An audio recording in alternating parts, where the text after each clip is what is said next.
Дүние ақиреттің егістік жері дейді. Мына дүние. Бұл дүние егістік жері болса, Рамазан сол егін егуге ең қолайлы уақыт. Рамазан айы ұлы жетістіктерге толы, жеңістерге.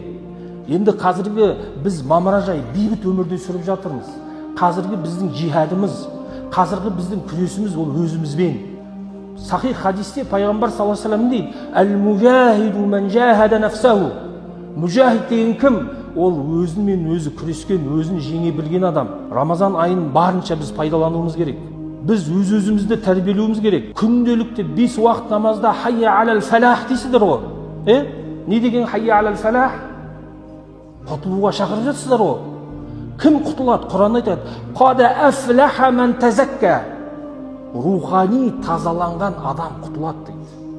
Бұл рухани тазалануға Алла тағаланың берген үлкен мүмкіндік айы Рамазан. Яғни пайғамбар саллаллаху алейхи ва саллям не дейді? Ад-дуния мазраатул ахира. Дүние ақиреттің егістік жері дейді. Мына дүние. Бұл дүние егістік жері болса, Рамазан сол егін егуге ең қолайлы уақыт.